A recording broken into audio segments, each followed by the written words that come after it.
Assalamualaikum warahmatullahi wabarakatuh.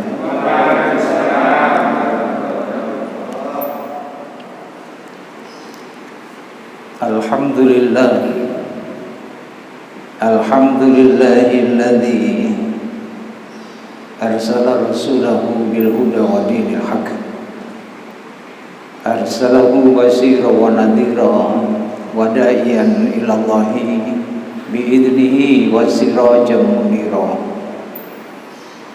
Asyhadu an la ilaha illallah wahdahu la syarika lah wa asyhadu anna Muhammadan abduhu wa rasuluhu la nabiyya ba'dah.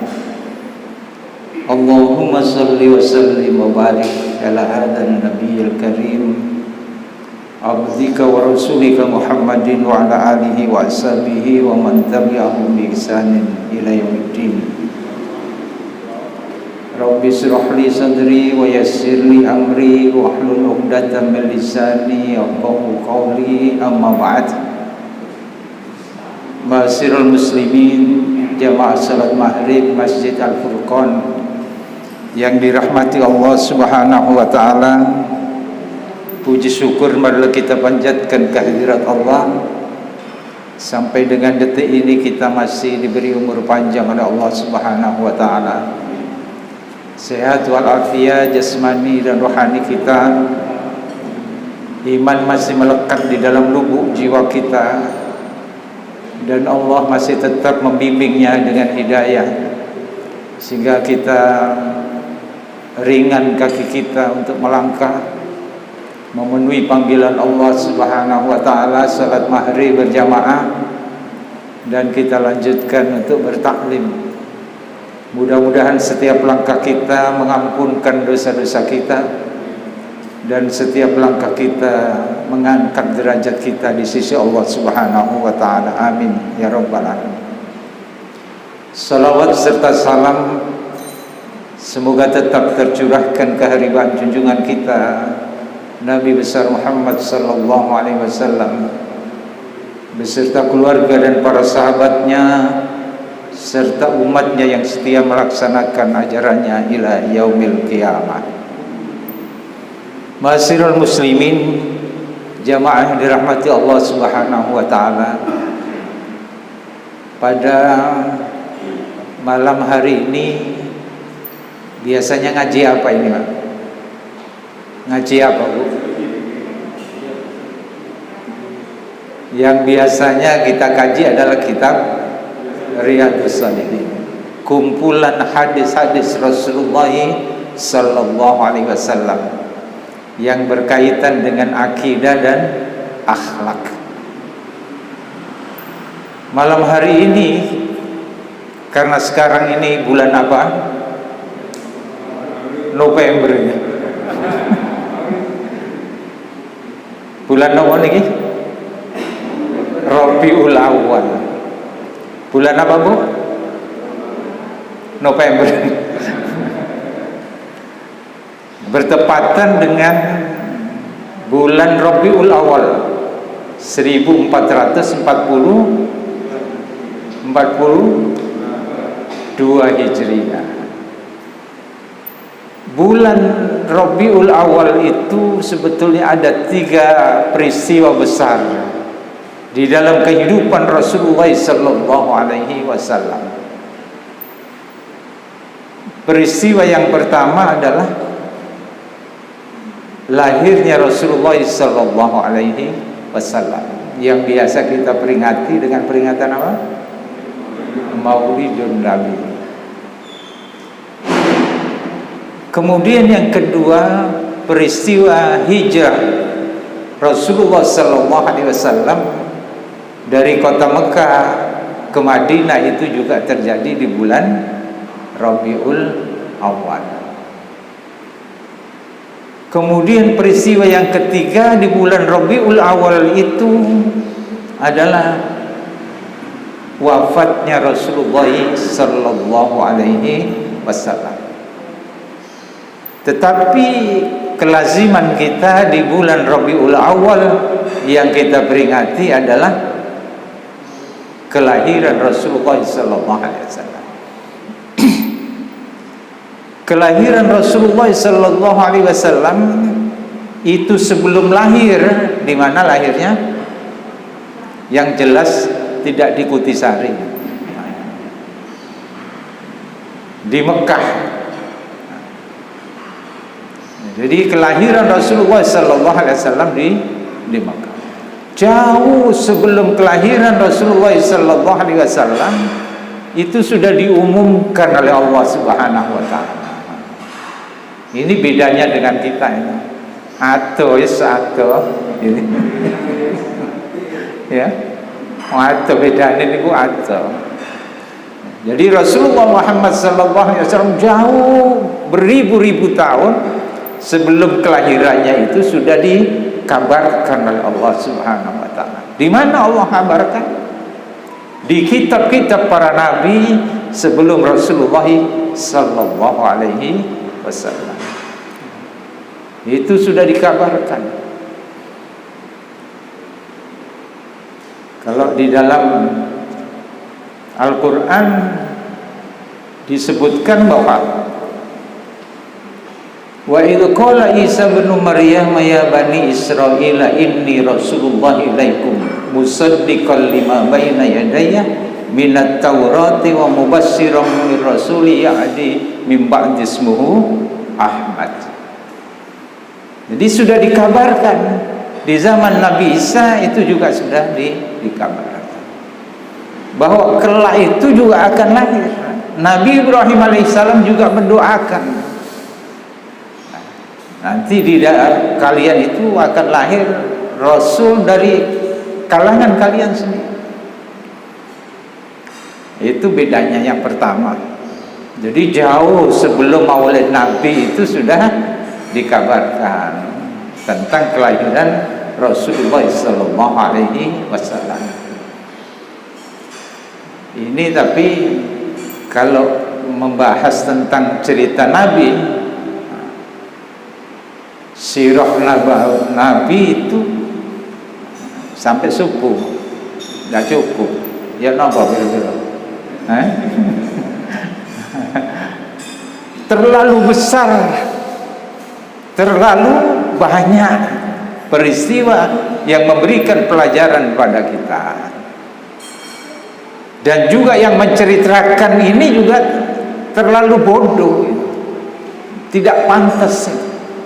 Semulia Rasulullah sallallahu alaihi wasallam lalu yang menceritakan ecek-ecek seperti ini, tidak pantas. Karena begitu mulianya Rasulullah sallallahu alaihi wasallam, maka malam hari ini ya saya cukupian ini.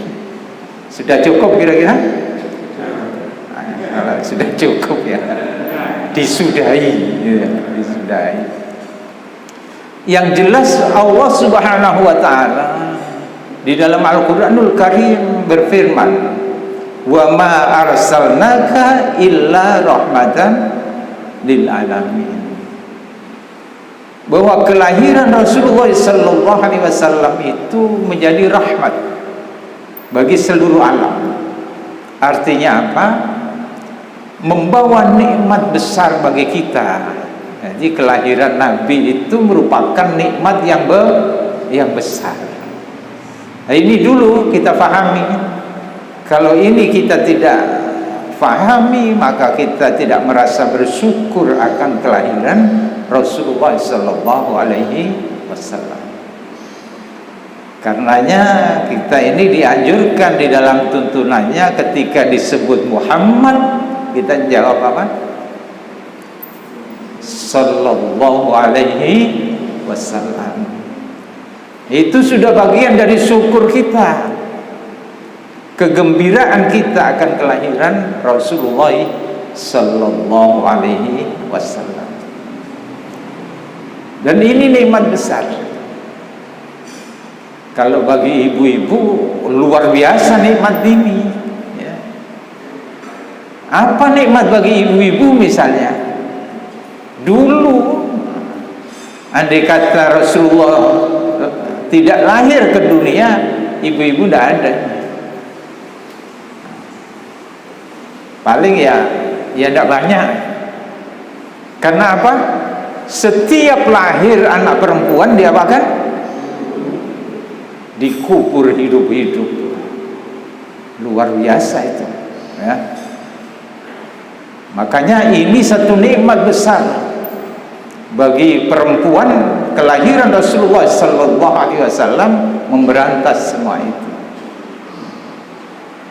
Lalu kemudian perbudakan. Ada strata di tengah-tengah masyarakat, ya. Ada perbudakan. Kemudian istri itu tidak berbatas, ya. Jadi sebelum Rasulullah lahir itu akeh-akeh. Ana sing bapak-bapak iku ngelamun, aku kok gak waktu iku wae ngono. Ya. Setelah Rasulullah sallallahu alaihi wasallam lahir di tengah-tengah masyarakat, ini ditata oleh Rasulullah sallallahu alaihi wasallam. Dan kenikmatan yang besar lagi adalah Rasulullah sebagai rahmat, sehingga Allah Subhanahu wa taala menurunkan hidayah. Jadi Rasulullah itu membawa petunjuk Al-Quran, hidayah, dan ini merupakan nikmat yang amat besar. Hidayah itu, nah, gak kerasa hidayah itu nikmat. Ya, memang kalau tidak direnungkan itu, direnungi tentang hidayah itu tak kerasa. Tetapi kalau kita renungkan hidayah ini luar biasa nikmat. Andai kata kita tidak diberi hidayah oleh Allah Subhanahu wa taala, tidak mungkin ada di tempat yang suci ini. Iso-iso kalau ngucut di sana itu. Karena tidak diampiri hidayah. Dari mana? Yang membawa adalah Rasulullah sallallahu alaihi wasallam. Dengan hidayah inilah orang itu bisa masuk surga. Si tanpa hidayah orang tidak akan bisa masuk surga. Makanya orang-orang yang ketika sudah dimasukkan di surga itu apa ucapannya? Alhamdulillahilladzi hadana lihada wa ma kunna linahtadiya laula an hadanallah. Bersyukur, memuji Allah Subhanahu wa taala. Segala puji bagi Allah. Saya dimasukkan ke surga ini karena hidayah Allah. Sekiranya Allah tidak memberiku hidayah, maka aku tidak akan bisa masuk surga. Nah, ini di akhir-akhir ini. Kalau dimulai dari lahirnya, hijrahnya, peperangannya luar biasa, nggak nyampe. Supaya dari mari begitu. Dan Rasulullah sallallahu alaihi wasallam itu sangat mencintai umatnya. Itu yang terpenting, yang perlu ditanamkan lagi agar kita itu juga mencintai Rasulullah sallallahu alaihi wasallam. Ada ayat yang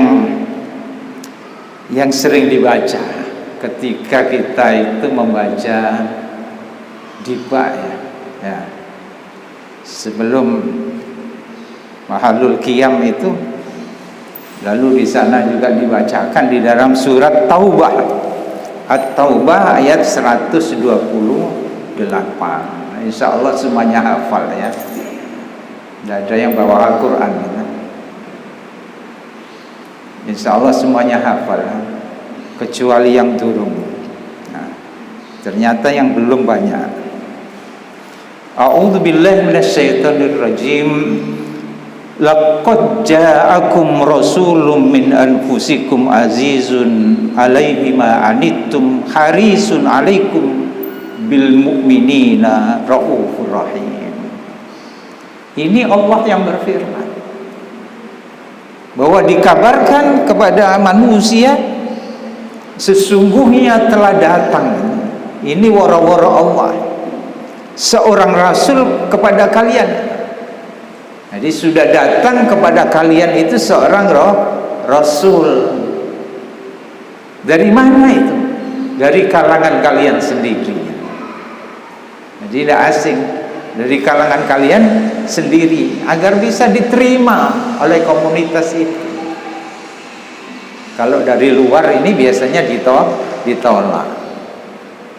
Maka Allah menurunkan Rasulullah SAW dari kalangan orang-orang Quraisy di Mekah itu. Tetapi Rasulullah SAW memiliki perasaan yang peka di dalam dirinya itu. Dilukiskan oleh Allah Subhanahu wa taala, azizun alaihi ma anittum. Jadi merasakan penderitaan yang dirasakan oleh masyarakat waktu itu ikut dirasakan oleh Rasulullah sallallahu alaihi wasallam. Apa penderitaannya? Kalau perempuan-perempuan lalu lahir dikubur hidup-hidup, ya. Ada orang yang dijual belikan menjadi budak, ya. Kemudian laki-laki tidak begitu menghargai perempuan. Kemudian orang-orang menyembah berhala, tidak mentauhidkan Allah Subhanahu wa taala. Itu jadi pikiran Rasulullah sallallahu alaihi wasallam. Dia memikirkan ini penderitaan bagi masyarakat. Ya. Mereka yang menyembah berhala itu penderitaannya apa? Mereka hidup susah, batinnya itu tidak pernah gembira, tidak pernah bahagia. Lebih-lebih di dalam kehidupan akhirat.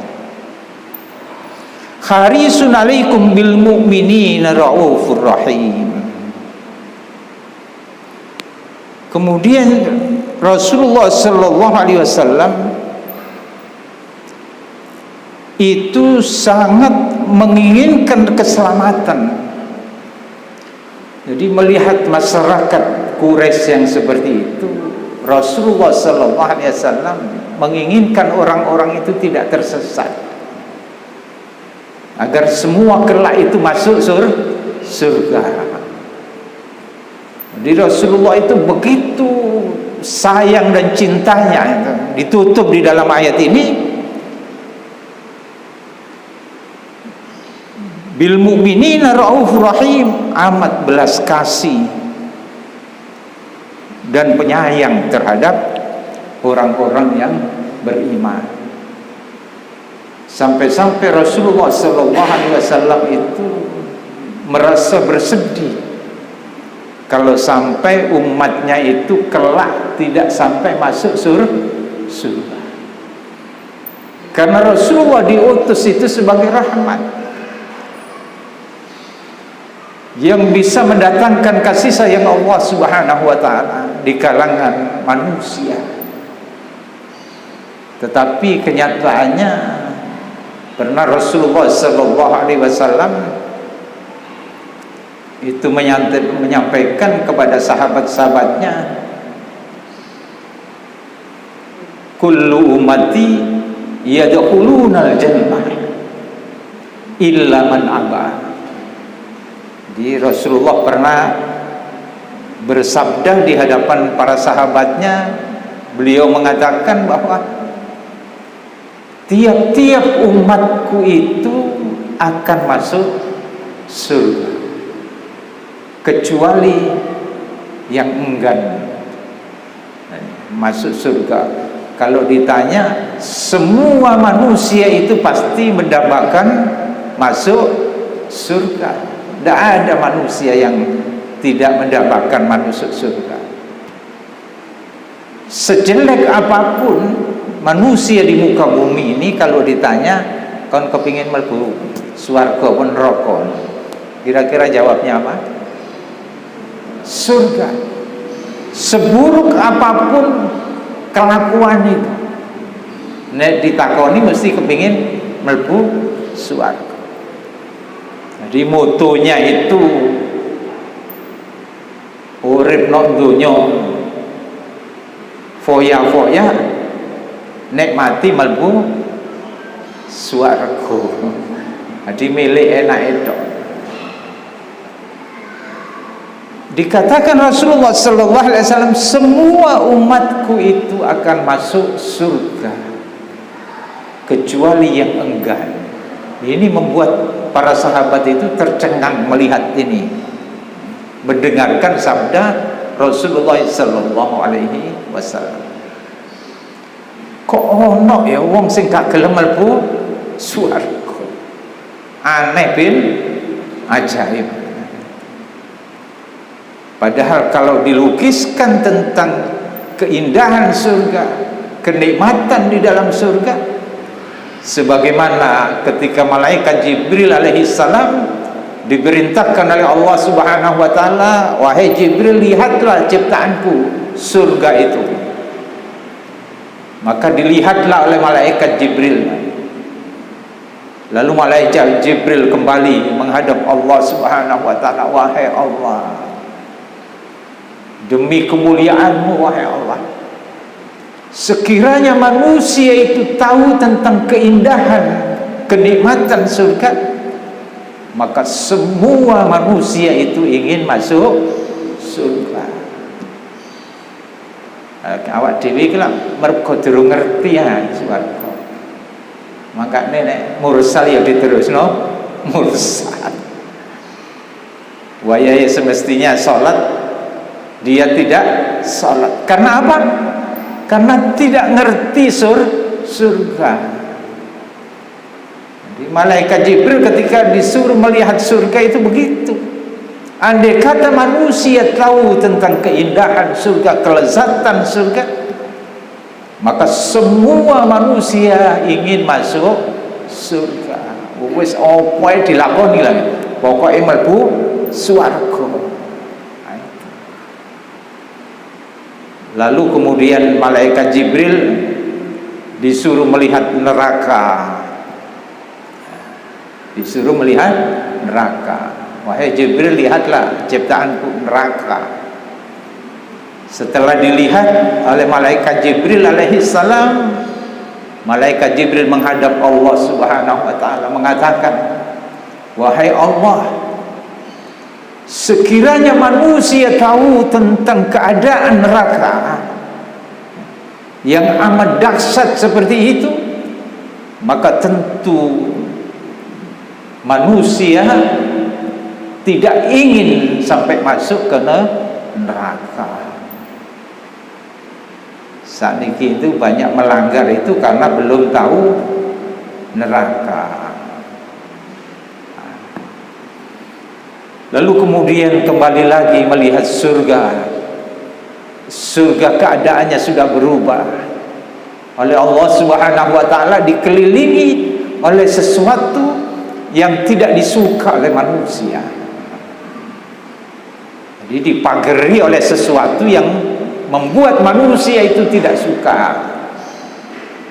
Sehingga malaikat Jibril mengatakan di hadapan Allah, kalau begini wahai Allah, saya khawatir tidak ada manusia yang bisa masuk surga karena diliputi oleh sesuatu yang tidak disuka. Apa yang tidak disuka manusia? Melaku nang masjid itu gak disukai, gitu ya. Nah, sedekah itu tidak disuka. Puasa itu juga tidak disuka. Itulah yang meliputi surga itu. Banyak sesuatu yang tidak disuka oleh manusia. Apalagi adem-adem ini, tangi bengi mesti arasen-arasen gitu. Adem gitu ya. Itulah yang meliputi surga, sesuatu yang tidak disuka oleh manusia. Ini yang membuat malaikat Jibril khawatir kalau nantinya tidak akan ada manusia yang bisa masuk surga. Mereka mengerjakan sesuatu yang dia sendiri tidak suka. Kemudian lihat neraka lagi. Melihat neraka itu sudah berubah lagi, dilihat oleh malaikat Jibril. Lalu dia mengatakan, wahai Allah, kalau begini saya khawatir semua orang akan masuk neraka. Mengapa demikian? Karena neraka telah engkau liputi dengan sesuatu yang menarik syahwat manusia, yang merangsang syahwat manusia. Apa yang merangsang syahwat? Sing bongsone sing seneng-seneng iku, ya. Pengajian di sini nek ono pentas dangdut, kira-kira akeh sing milih rono bareng. Jadi yang senang-senang itu yang merangsang syahwat manusia, itulah jalan ke neraka. Kalau begini saya takut, wahai Allah, semua manusia itu akan masuk neraka. Mereka kecenderungan nih manungsa itu sing seneng, sing nyeneng no syahwatnya. Khuffatil jannatu bil makari wa khuffatin nar bis syahwat. Inilah hadis yang diriwayatkan oleh Imam Tirmidzi. Jadi surga itu diliputi oleh sesuatu yang tidak disuka manusia, sedangkan neraka itu diliputi oleh sesuatu yang menggairahkan syahwat manusia. Jadi sing kira-kira rada abot-abot iku wis males-males itu dikerjakan, itu jalan menuju surga itu. Jadi Rasulullah sallallahu alaihi wasallam mengatakan tadi bahwa umatku semuanya itu akan masuk surga. Nah, ini sudah diumumkan oleh Rasulullah itu. Ikuti aku saja, fattabi'uni yuhibbukumullah. Ikut aku, kalian akan dicintai Allah. Jadi tugas kita itu mengikuti Rasul. Laqad kana lakum fi Rasulillahi uswatun hasanah. Ini populer ayatnya. Jadi Allah yang memberikan petunjuk itu, bahwa ada suri teladan yang baik pada diri Rasulullah. Itu teladannya sudah ada, kita tinggal ngikuti saja. Ini Rasulullah sebagai rahmat yang sangat mencintai hamba-hamba Allah yang beriman. Tinggal kita mencintai Rasulullah apa tidak. Bukti cinta kita kepada Rasulullah sallallahu alaihi wasallam ittiba, mengikuti Rasulullah. Kalau kayak uang nek wis gandrung iku lah, apa jarine sing digandrungi. Wong Surabaya gak ngerti gandrung, Pak. Ya. Ngerti ini apa wong Surabaya. Ada delok ketoprak wis delok gandrunge di situ. Nah, itu wis gandrung wis senang dia melok lah. Kaya ayam nek memeti ya. Melok ngetutno ae. Apapun dia lakukan, mengorbankan apa saja juga dia lakukan. Itu bukti cinta. Cinta kepada Rasulullah sallallahu alaihi wasallam, mengikuti syariat yang dibawa Rasulullah sallallahu alaihi wasallam.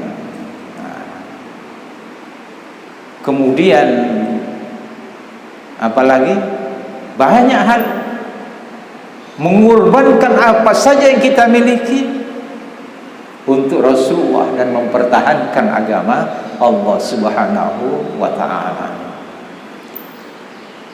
Sayyidina Umar ibn Khattab radhiyallahu anhu itu juga pernah mengatakan ketika berjalan bersama Rasulullah. Apa kata Umar? Saya cinta kepada Allah, dan yang kedua saya cinta kepada diriku, dan yang ketiga cinta kepada Muhammad Rasulullah. Lalu dibenarkan oleh Rasulullah sallallahu alaihi wasallam, kamu kepada Allah Rasulnya baru awake dhewe gitu. Itu cinta Rasul itu situ. Cinta kepada Allah, cinta kepada Rasul, baru jiwanya sendiri. Kita tanamkan rasa cinta ini. Satu ketika Rasulullah SAW ditanya oleh sahabat, karena Rasulullah ini ingin umatnya semua ini masuk surga. Dan sahabat itu ingin tahu apa sih yang bisa memasukkan saya ke surga itu.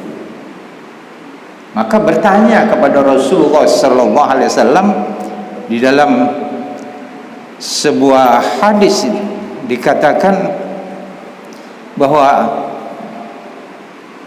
sahabat ini bertanya kepada Rasulullah SAW, "Aktsari ma yudakhilun nasal jannah." Wahai Rasulullah, perkara apa yang banyak memasukkan manusia itu ke surga? Kalau sekarang ini langka kalau bertanya begini gitu. Ya. Sudah ngerasa tidak pantas awak dewi ke mlebu swarga gitu ya. Tapi nek ditakoni kepingin mlebu swarga. Tapi awake dhewe ngerasa gak pantes awake dhewe. Lah nek gak pantes terus nang ndi gitu lho. Nang ndi. Dosane akeh awake dhewe gitu. Tapi sahabat-sahabat ini berjuang bagaimana bisa masuk surga. Perkara apa yang banyak memasukkan manusia itu ke surga? Dijawab oleh Allah, Rasulullah SAW. Simple jawabannya, cuman ada dua. Mestinya kita harus melaksanakan yang dua ini supaya menjamin kita bisa masuk surga. Taqwallah wa husnul khuluq katanya. Jadi Rasulullah mengatakan perkara yang banyak memasukkan manusia ke surga itu yang pertama adalah takwa kepada Allah. Yang kedua adalah berakhlak yang baik. Akhlak yang baik ini di dalam kaitan takwa, tapi disebutkan secara spesifik oleh Rasulullah, yaitu akhlak yang baik. Karena ini ada berkaitan, tidak hanya sekedar di dalam, tapi juga bisa mempengaruhi takwa kepada Allah. Tetapi kalau tidak berakhlak, ini takwanya batal. Ya. Tekun nang masjid, durung adzan wis sak jam wis teko nang masjid. 5 waktu bisa. Ya. Poso yang mau Senin Kemis, Selasa Rebo barang. Wis pokok ibadahnya luar biasa. Tetapi kehidupan di masyarakat jahat. Lebih-lebih kepada tetangganya. Gak kena diodik dari wong saiki, ya. Gak kena diodik. Artinya dia jahat. Setiap bicara menyakitkan. Kalau ada tetangga umek titik nyeladu gitu ya, tidak bisa masuk surga walaupun tekun ibadah. Jadi di zaman Rasulullah SAW ada perempuan yang ahli ibadah. Mohon maaf ini contohnya perempuan, gak bisa dirubah, tidak boleh diprotes ya. Contohnya perempuan, ya tidak tahu. Pokoknya kejadiannya waktu itu memang ada perempuan yang ahli ibadah. Biasanya ngake jahat itu wong wedok ini. Tapi bukan jamaah Al-Furqan insyaallah. Ya, insyaallah bukan. Jamaah Pono atau. Nah, ini ahli ibadah. Sahabat itu kalau melihat orang lain tekun ibadah atau lebih dari dirinya, dia iri. Nah, ini bedanya dengan kita. Ono wong bendina nang masjid, tekun ibadah rek jamaah terus. Tanggane ku gak iri belas. Gak iri. Nah, Ini bedanya itu kita dengan sahabat Rasulullah. Jadi kalau ada orang baik itu iri. Aja orang teko mobil tok terus iri kayak gitu. Panas adem bro ibu gitu ya. Mikirkan rezeki orang lain. Ini yang tidak boleh ya. Tapi iri di dalam bab kebaikan ini boleh, agar kita ini semakin baik. Ini iri, ada perempuan ahli ibadah, nek awan poso, nek bengi tahajud. Sehingga ada seorang sahabat lapor kepada Rasulullah, "Wahai Rasulullah, si fulana itu ahli ibadah itu. Kalau malam itu tidak pernah lepas, tidak salat tahajud. Kalau siang itu pasti dia puasa. Tapi sayang wahai Rasulullah, dia tidak bisa menjaga lisannya ini. Selalu jahat kepada tetangga." Lalu ditanyakan oleh sahabat ini, "Apakah si fulana ini ahli surga wahai Rasulullah?" Kebaikan yang dia lakukan itu, ibadah yang dia lakukan tidak menambah kebaikan bagi dirinya. Ya, mereka apa tadi? Tidak memiliki akhlak yang baik. Makanya saya mengatakan jadilah orang yang ketika ada itu disuka. Ya. Jadi ketika kita berada di masyarakat itu, masyarakat suka merangkul kita, baik dengan kita, ramah dengan kita. Nah, dan ketika kita tidak ada itu dirindukan. Si fulan iki kok gak ono ning ngene iki rek. Ono sing fulan iku wis beres lah kabeh ini. Gitu ya. Nah, itu. Pokoknya ono sing fulan iku wis pokoke rame lah, seneng kabeh wong-wong. Jadilah orang yang seperti itu. Ketika ada disuka, ketika tidak ada dirindukan. Nah, ini tanda seseorang itu memiliki akhlak yang baik. Jangan sebaliknya. Jadi orang itu orang yang buruk, yaitu ketika ada tidak disuka, ketika tidak ada wong-wong bacaan. Ada yang seperti itu? Hah? Ada enggak ya? Nek ana pekecil siji mesti kacau gitu ya. Ada begitu. Nek ana wong iki mesti rusak iki kok, rusak gitu. Angel aja nih. Nah, gitu. Tapi ketika orang ini tidak ada lagi di tempat itu, gembira wong-wong itu. Wis arek wis lunga wis kan oke ini. Karena sing marakno kacau itu. Jadi orang lain suka. Ini menunjukkan bahwa seseorang itu menjadi orang yang jamaah yang dirahmati Allah Subhanahu wa taala. Ada hadis Nabi ya, satu aja ya. Ini isaknya agak molor sedikit. Pernah Rasulullah sallallahu alaihi wasallam ini untuk menanamkan rasa cinta kita kepada Rasulullah. Satu ketika Rasulullah sallallahu alaihi wasallam itu didatangi orang Arab pedesaan yang biasa disebut dengan Arab Badui, ya. Arab desa, Arab gunung. Jadi orang gunung itu tata keramanya berbeda dengan orang kota. Dulu, kalau sekarang ini balik ya. Orang kota beda dengan orang gunung, unggah-unggui ya. Orang pedesaan ini datang bertanya langsung kepada Rasulullah sallallahu alaihi wasallam. Dan ini banyak hadis yang begitu dan menguntungkan sahabat karena wis kadek teh ngaling-aling nek takon itu. Kadek sungkan-sungkan. Langsung bertanya kepada Rasulullah sallallahu alaihi wasallam, "Mata sa'ah?" Bertanya kepada Rasulullah, kapan kiamat? Kapan kiamat? Kemudian tidak langsung dijawab oleh Rasulullah sallallahu alaihi wasallam. Yang pernah Rasulullah ditanya oleh malaikat Jibril saja juga tidak ditanya.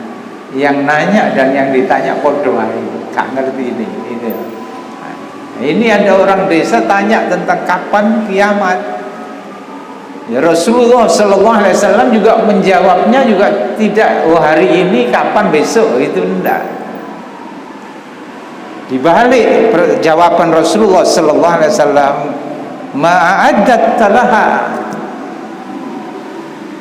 Jadi kiamat itu wis gak penting, wis pasti gitu. Kapan waktunya itu gak penting. Yang jelas pasti. Yang penting itu adalah apa yang telah kalian persiapkan untuk menghadapi kiamat itu. Jadi termasuk orang cerdas itu bukan masalah matinya. Mati itu pasti. Nggak usah dipikir teman-teman, mati itu pas. Yang penting adalah mempersiapkan hidup untuk hidup sesudah mati. Itu yang penting. Ini juga begitu. Rasulullah sallallahu alaihi wasallam menjawabnya bahwa apa yang sudah kalian persiapkan untuk menghadapi hari kiamat itu. Kata si Badui itu mengatakan, hubbullah wa rasulih. Tidak ada wahai Rasulullah, saya hanya cinta Allah dan cinta Rasulullah. Hanya dua itu. Tentunya kalau dia cinta Allah, cinta Rasulnya pasti ibadah. Ojo cinta-cinta tok itu, karena bukti ini ngomong doang, ya. Kemudian Rasulullah sallallahu alaihi wasallam setelah dia menjawab begitu, hubbullah wa rasulih, saya hanya cinta Allah dan Rasulnya. Lalu kemudian Rasulullah mengatakan, almar'u ma'a man ahabba. Seseorang itu akan bersama yang dicintainya. Jadi kalau kita ingin ke surga, siapa yang kita cintai? Rasulullah sallallahu alaihi wasallam. Karena kita akan bersama kemana? Masuk surga. Hadis ini diriwayatkan oleh Anas bin Malik. Anas bin Malik itu adalah orang yang dulu pernah diserahkan oleh ibunya untuk sepenuhnya menjadi pembantu Rasulullah. Gembira ini Anas ini. Saya tidak pernah mendengar Rasulullah itu bersabda seperti ini. Ini yang menggembirakan saya. Bagaimana tidak? Seseorang itu kelak akan bersama yang dicintai. Maka aku di samping cinta Allah dan Rasulnya, aku juga mencintai Abu Bakar As-Siddiq radhiyallahu anhu. Aku juga mencintai Umar. Aku juga mencintai Utsman. Aku juga mencintai Ali. Dengan harapan apa? Amalku tidak sebanyak Abu Bakar As-Siddiq radhiyallahu anhu. Bagaimana tidak? Dia itu pernah hijrah bersama Rasulullah berdua dari Mekah ke Madinah. Tidak ada orang lain yang seperti Abu Bakar. Maka saya berharap dengan mencintai Abu Bakar itu kelak akan bersama Abu Bakar itu masuk surga. Dan begitu yang lainnya. Karenanya sahabat-sahabat Rasulullah sallallahu alaihi wasallam itu begitu cintanya kepada Rasulullah. Kisah Bilal bin Rabah radhiyallahu anhu, muadzin dari Rasulullah sallallahu alaihi wasallam. Itu setelah Rasulullah wafat, Bilal ini sudah tidak mau lagi azan di kota Madinah. Semenjak Rasulullah wafat, dia pindah ke Sam. Mengapa Bilal tidak mau? Bukan tidak mau, karena dia tidak lagi bisa mengucapkan kalimat-kalimat adzan itu dengan sempurna. Lebih-lebih ketika mengucapkan asyhadu anna Muhammadan Rasulullah, dia pasti akan terputus-putus ucapannya dan berlinang air matanya. Maka dia keluar, diminta oleh Abu Bakar As-Siddiq sebagai khalifah waktu itu untuk menjadi muadzin di Madinah. Tidak mau.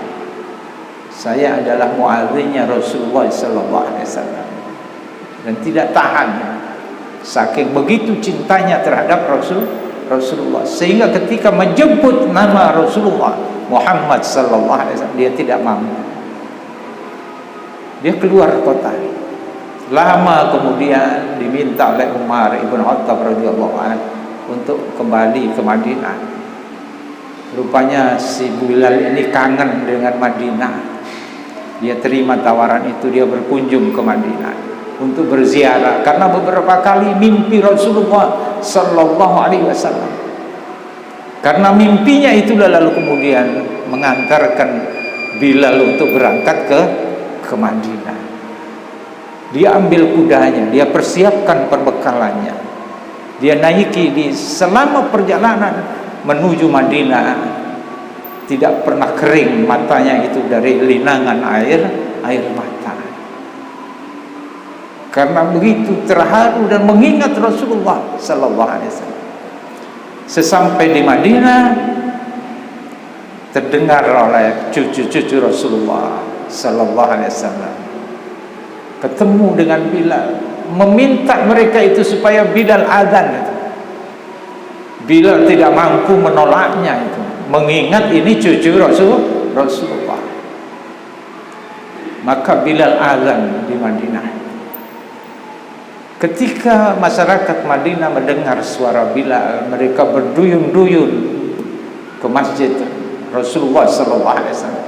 Tetapi ketika azan sampai mengucapkan asyhadu anna Muhammadar Rasulullah, dia tidak lagi mampu mengucapkannya itu. Dan inilah perasaan cinta seorang sahabat kepada Rasulullah SAW. Tidak lama kemudian Bilal pulang kembali berdakwah, dan tidak lama kemudian Bilal juga wafat. Jemaah yang dirahmati Allah Subhanahu wa taala, marilah kita tingkatkan rasa cinta kita kepada Rasulullah SAW, mengikuti syariatnya. Hadis-hadis yang kita pelajari adalah ungkapan dari Rasulullah SAW. Apa tadi? Dua yang memasukkan ke surga: taqwallah wa husnul khuluq. Jadi kitab Riyadhus Shalihin itu juga mempelajari itu, ya. Takwa ini kalau bapak-bapak sudah banyak diulas, karena Jumatan Bu. Kalau ibu-ibu ini kan tidak pernah Jumatan. Jadi bapak-bapak ini selalu dipesan oleh khatibnya ittaqullah. Ada yang diterjemahkan takutlah kepada Allah. Takut apa? Takut akan azab Allah, sehingga tidak melanggar syariat Allah. Karena takut dengan Allah, menjalankan perintah-perintah Allah, menjauhi larangan Allah. Kemudian takwa juga diartikan takut, diartikan hati-hati. Itu dialog dari Umar bin Khattab, ya, dengan sahabat Ubay bin Ka'ab. Ketika Ubay bertanya, wahai Umar, apa itu takwa? Nah, apa yang kau ketahui tentang takwa? Kata Umar, kalau kata ini Umar bertanya kepada Ubay, apa yang kau ketahui tentang takwa?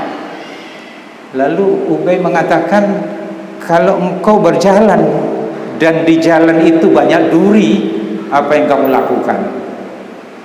Hati-hati supaya kakiku tidak tertusuk duri. Kata Ubay, ya itulah takwa. Jadi takwa itu hati-hati di dalam menjalani kehidupan. ini melanggar syariat apa tidak itu. Hati-hati di dalam menggunakan nikmat Allah, kesehatan, umur kita ini. Jadi hati-hati di dalam menggunakan rezeki kita.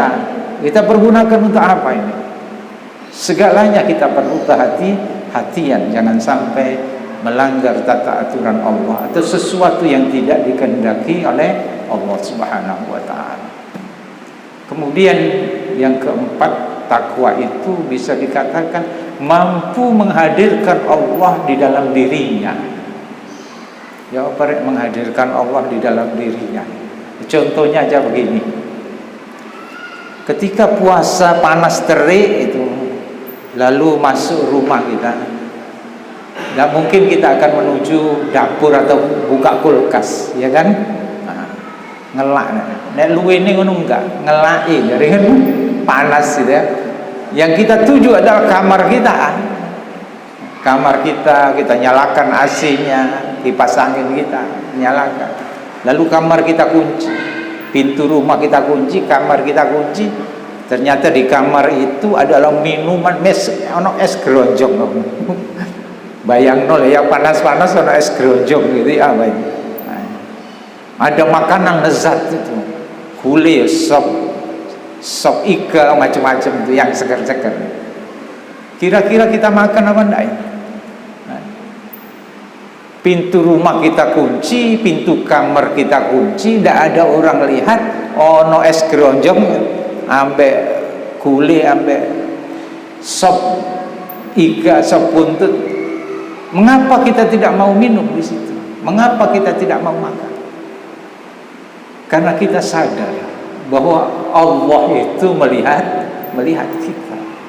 Inilah takwa, mampu menghadirkan Allah di dalam kehidupan kita. Kita merasa senantiasa diawasi oleh Allah. Kalau ini kita terapkan di dalam kehidupan kita, maka insya Allah kita akan selamat. Marilah kita cintai Rasulullah sallallahu alaihi wasallam, karena Rasulullah mengatakan al-mar'u ma'a man ahabba. Seseorang itu kelak akan bersama yang dia dicintai. Mudah-mudahan kita termasuk umat Rasulullah sallallahu alaihi wasallam yang kelak akan dikumpulkan di surga, yang senantiasa ditunggu oleh Rasulullah sallallahu alaihi wasallam. Kemana umatku yang belum masuk surga? Mudah-mudahan kita termasuk umatnya yang ditunggu oleh Rasulullah sallallahu alaihi wasallam untuk bersama-sama masuk surga. Mohon maaf atas segala kekurangan. Marilah kita tutup dengan doa kafaratul majlis. Subhanakallahumma wa bihamdika asyhadu an la ilaha illa anta astaghfiruka wa atubu ilaik. Assalamualaikum warahmatullahi wabarakatuh.